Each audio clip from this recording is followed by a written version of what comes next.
This is just for those that want to listen or use it in some way.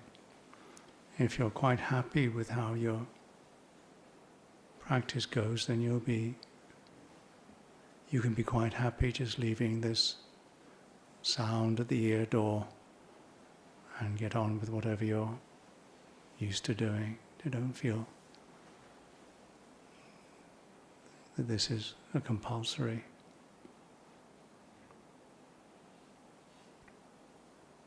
And it's only just for a few minutes, just as a settling, really. So do settle. This moment is like this body is like this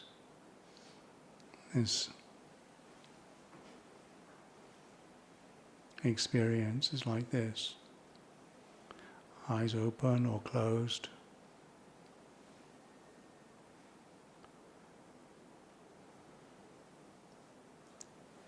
And a sense of welcoming and a sense of release.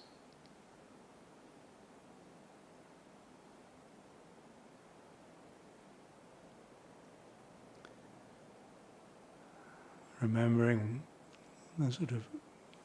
the intention or the volition, what brings one here to practice being enlightened. The sense of wishing this being be free from all suffering. This well-wishing, this acceptance and kindness, and investigation.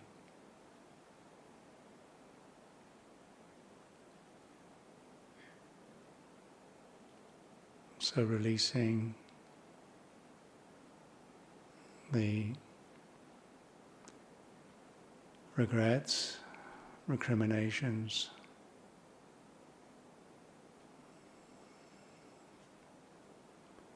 releasing the grudges, the judgments.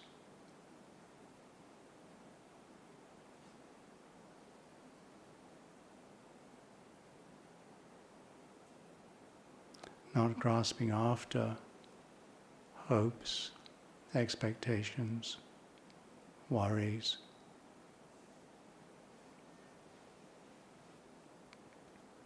Releasing.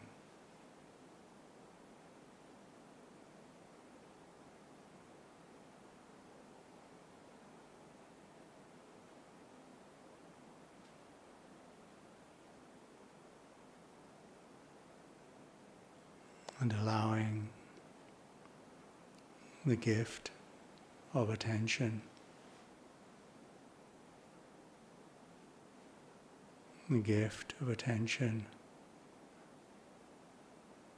which receives all experience before thought,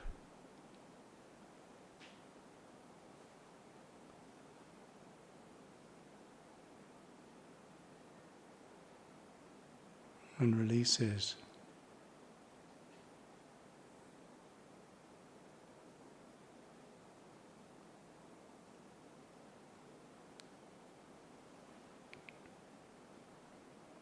all response in the gift of attention.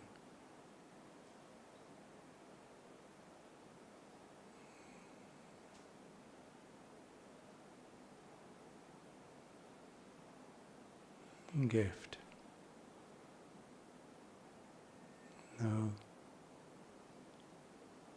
hope, expectation, worry or fear.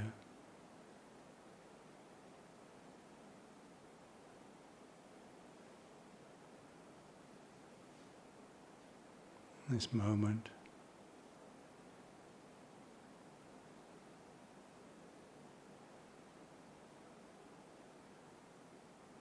is fully experienced as it is.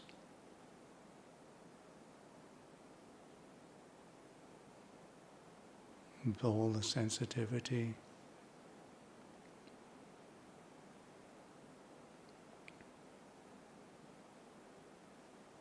that is present in this life.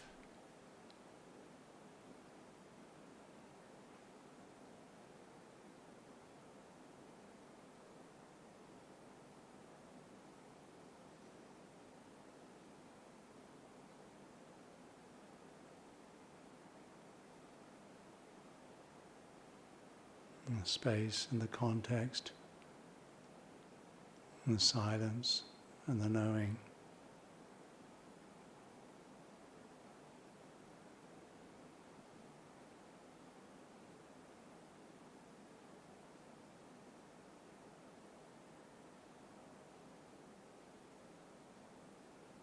And whatever technique or object of meditation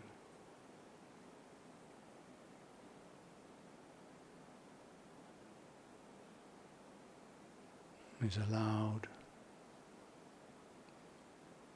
permitted,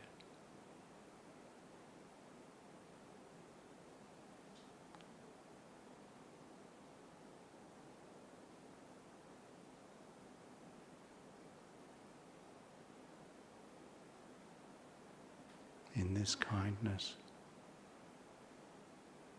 in this knowing.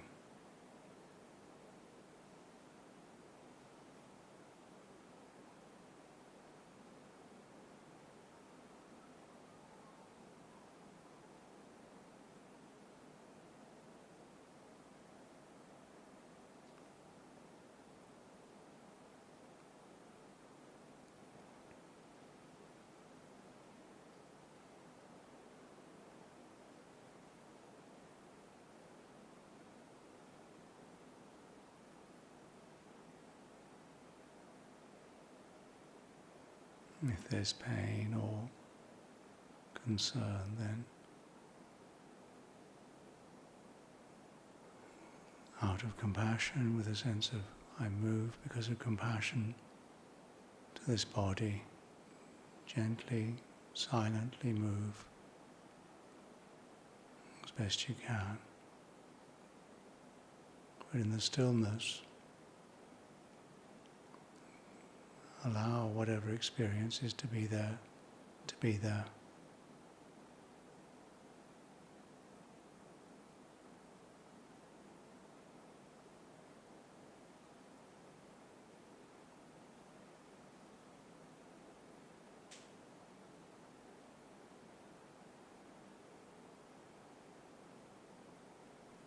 Fully alive, fully awake, being enlightened.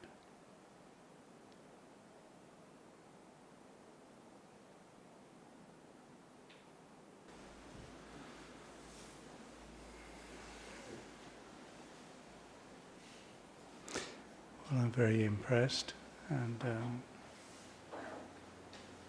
pleased to see you all being enlightened for an hour, or practicing being enlightened for an hour. So, and the chanting, I think I recognized the voice.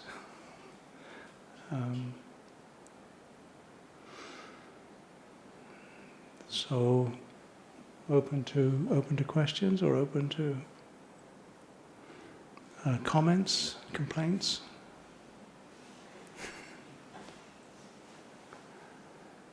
Disappointments.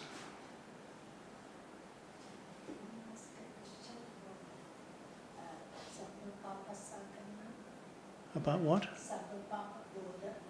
Sabapapasa akusala.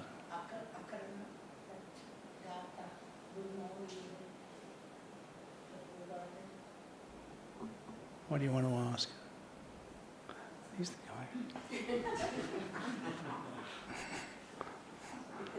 I'm just asking because one person was given to the monks, but that is relevant to lay people as well to practice. And so how do you as lay people? Asevana japalanam You know what that means. You know what bala means in singular? Foolish. Yeah? And it's stronger than that, but it's the same sort of idea. I feel that the difficult humans' great strength is their capacity to do things, intend things. That's what the, compared with other beings, it's why the human birth is the most fortunate birth, because it's the birth that has the greatest capacity for intending. Yeah, that's why the devas wish to be born as humans. So,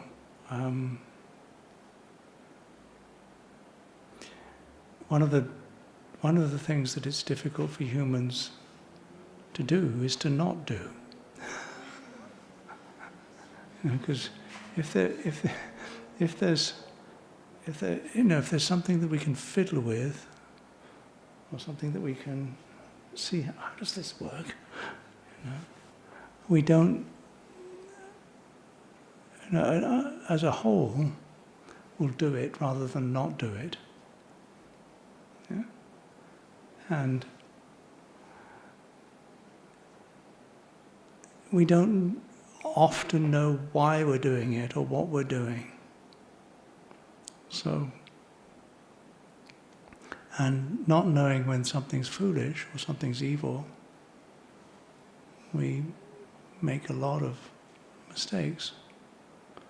So the first, and it's easier actually. It's easier actually to understand when you don't do something than when you do something. And it's where mindfulness comes, because there's a sense of restraint. Yeah, a sense of containment. So that's why the 5 precepts, I feel, are phrased as to train oneself not to. And of course, there are teachers that put their positive spin on it and say, train oneself to be whatever it is, in a positive way. But that's actually less easy to judge, I feel. I train myself to not get too into. I train myself to be mindful and clear in all cases, rather than train myself not to get intoxicated. Yeah, I train myself to speak kindly and well. And it's a training that you can do, but the simplest training is to train myself not to lie, because then you can notice when you want to break it. So to train one to the not doing of anything that's evil, and having that as a strong intention, what it's part of.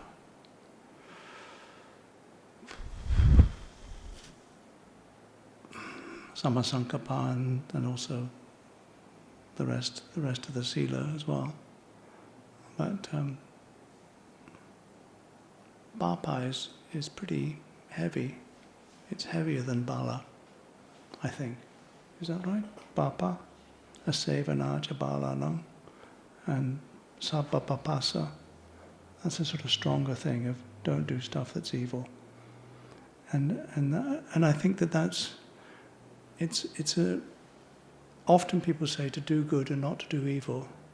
They put it the other way around. And I think that's confusing, because you can think you're doing good and still do make mistakes. Whereas actually to say, no, that's where I think that's at. Does that make sense?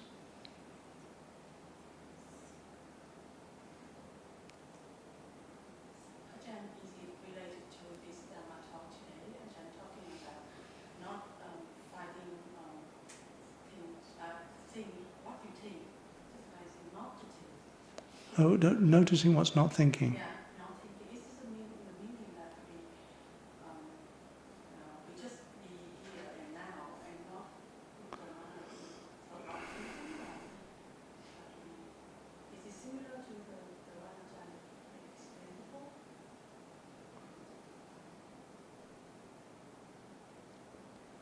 it's like,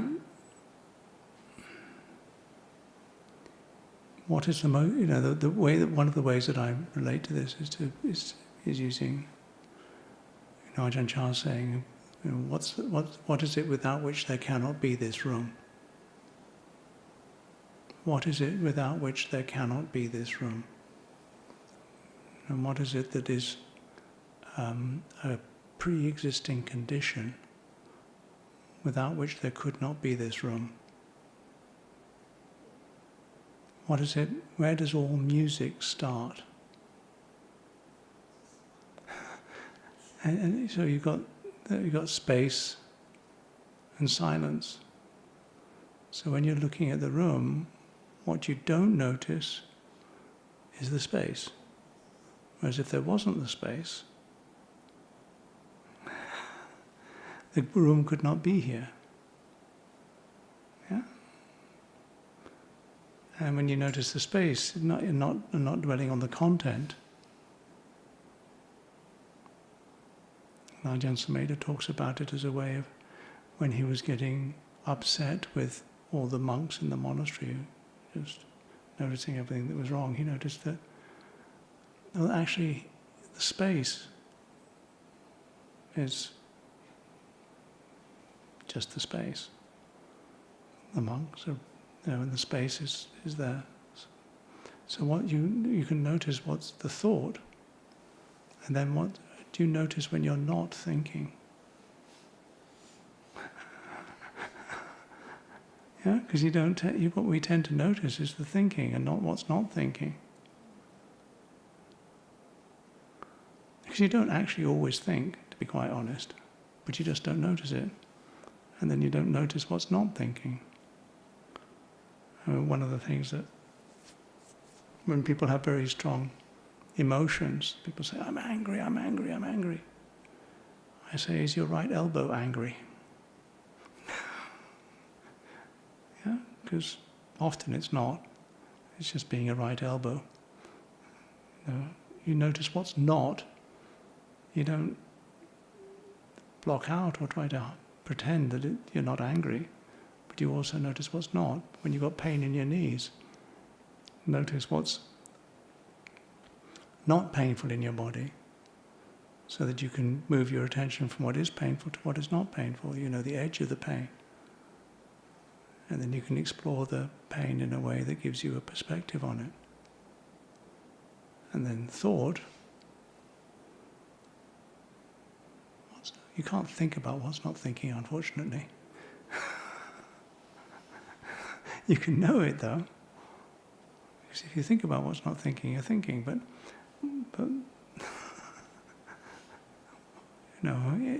and music, musicians know that music begins in silence. You can't listen to an orchestra by a huge jet that's fired up. Yeah? So it's marking the silence. One of the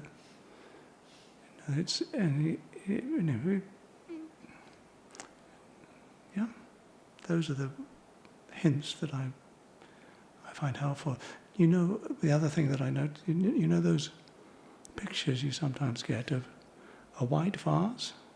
You have a white vase, or two faces looking at each other. You know those pictures, or sometimes there's a picture of a rabbit and an old woman or something. Yeah. It's not that one disappears when you see the other. Yeah, but you notice the context of it. Yeah, so you shift your perspective. We try to recognize thoughts and with that they go away. You try to make your thoughts go away. Yeah, I really must stop thinking. I really must stop thinking. I'm thinking. I really must stop thinking. Yeah? Well, but that's why they give you something neutral to notice, like the breath. Yeah, because actually, your breath is not thinking. It's just doing what the breath does. Yeah? And then if you give attention to the breath long enough, thinking, if you let it, the experience of the breath will become more important than the thought. So you notice what you notice. It's a way of noticing what's not thinking. But actually the breath is always there, so the breath is always not thinking. And the breath will also reveal emotions and all that sort of stuff. What knows the emotion? Because the emotion is actually not thinking. And then the emotion comes up, or the defilement comes up. And then it finds something to latch on. Yeah? It goes out and then, yeah? And you know the old thing about the Rinpoche in Hampstead in 79, I think. Outside, that was opposite a pub where they used to have live shows, and on a hill, so the buses would change gear, and it was summer, so the windows were open. And at the end of the meditation session, Paul said that thing that you've probably all heard. You think the sound comes in and disturbs you, but actually you go out and disturb the sound.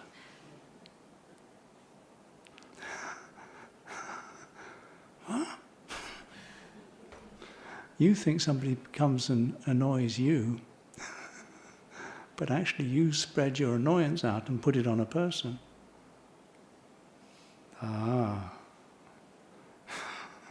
It's difficult, isn't it?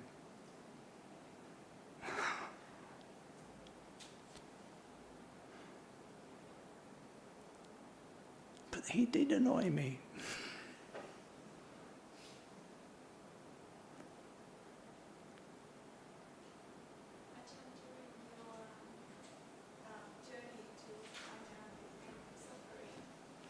About yourself during the journey to end of the suffering.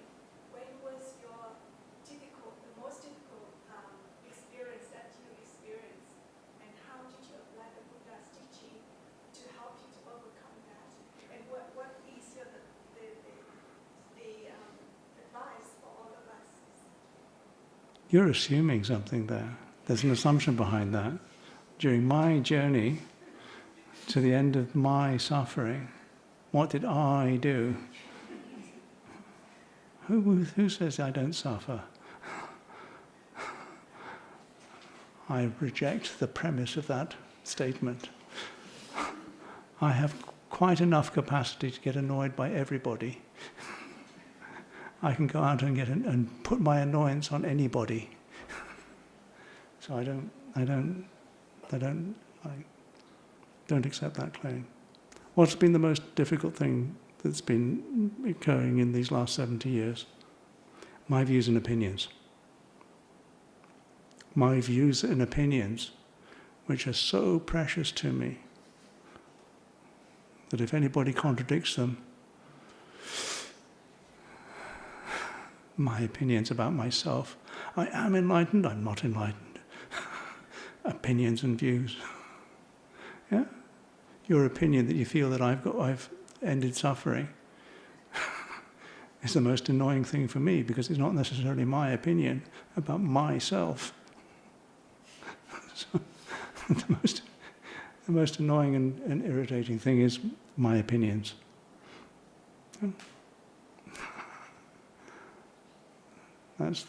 How do I overcome them? I try not to take them too seriously. Yeah? That's what I work with. I try not to take life too seriously. It's important, but it's not so bad. It's hopeless, but it's not serious. Yes? I want to ask your opinion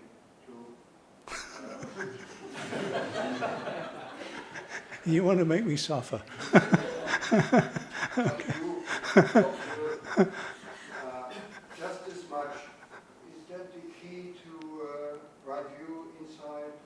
Just this much. Just as much. The realization of just as much. No more, just that much. The experience, nothing else. Is that the key to right view, or to? I find it very powerful. I just don't know.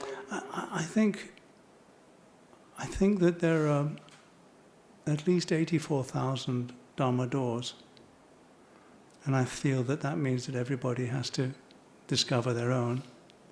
And if that's the phrase that allows you, that what you feel is this one here, to suffer less now and in the future, and in your relationships with beings, then just this much is just enough. Yeah? But that's how it is right now. Yeah, it may shift. Yeah, something else. Lumpur Sumedho's, over time, if you listen to his talks, there is a continuity. If you listen to his talks in 78, I think there are some recordings in 78, and there are some talks now in 2024. There is a continuity of different things that within those. But you can also hear that he's stressed other different things. And for a time he was using the sound of silence, for other times he was doing other things. You might find, give yourself space to find, other things might be helpful. So nothing to do, nowhere to go, nothing to become is quite, some people find that helpful. Some people find Buddho helpful. But just this much, or the sense of what we're experiencing is a sense of not feeling inadequate, which means one starts to feel greedy, or one feels one can't cope, so one starts to push away. Yeah? When you're dealing with, if your phrase just this much, then it's like you're delighting in solitude, the solitude of this moment. And that delight in solitude, where you're not going off thinking about things or making problems about stuff, then that is really helpful. That's a very good way to stay just this much. This is what you've got. The past is a memory, the future is unknown, now is the knowing. Just this much. Good. If it works for you, wonderful. May I express my mudita for that. My appreciation for that. Thank you for sharing. It may not work for others. Yeah. You should say just this much. It's not going never going to work.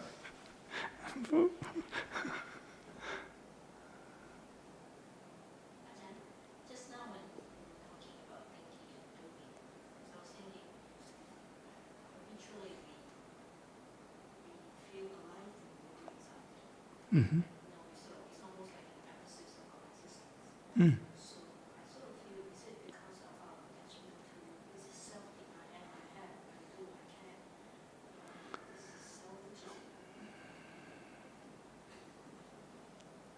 It's okay to have delight in practicing the Dhamma and have appreciation for that opportunity. It's okay. I shouldn't feel delight in doing. It's going to be another opinion that's going to make suffering for yourself.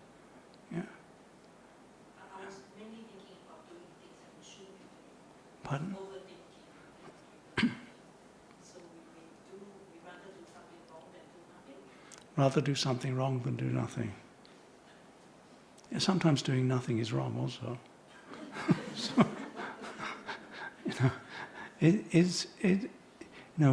very foolish people. This is another one of my. If you listen to enough of my talks, you'll hear this. Very foolish people think they never ever make mistakes. Yeah? Very foolish people think they never ever make mistakes. Foolish people don't learn from their mistakes. Yeah? If you're a bit cleverer you learn from your mistakes. And if you're cleverer still, you learn from other people's mistakes. That's called educating yourself. And is your life a blessing to yourself and others, or is it a curse? No, that's one way of approaching. Is this actually encouraging something good and beautiful in yourself and others? Or is it actually hindering people from just doing something good and beautiful? Are you doing something that's good and beautiful and helpful? Or are you making a mess of things and making trouble for yourself and others? One of the things that I noticed, I've been traveling in India and Asia and things, and one of the things I've been thinking is that the people who sweep the streets and keep things tidy in the morning and this sort of things, what they're actually doing is blessing. They're blessing the streets. They're leaving the streets in a better condition than they found them. The people who collect the rubbish and sort the rubbish, they're actually doing a blessing. Yeah? The people who clean the toilets, in the aeroplane, so that when you go into the toilet it's clean and tidy. They're actually blessing the thing. So is your life a blessing or is it a curse? Are you leaving things in a way that's more beautiful, more peaceful, more in harmony than you found it? And this moment, you're here in this moment. It's a question you can ask yourself sometimes. Okay.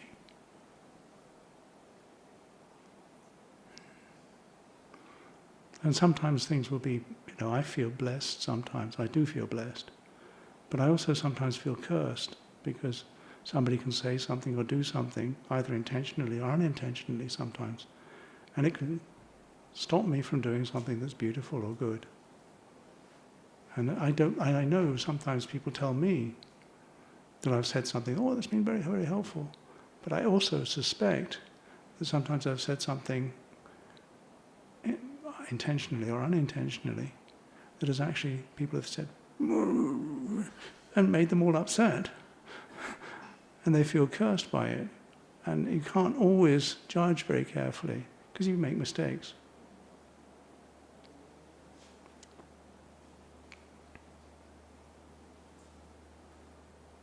But also there've been times when people have tried to tidy up after me. I've done something and they've tidied up. Where have they put that thing? I can't find it anymore. So instead of being a help, they've been so it's 6 of one and half a dozen. Yeah?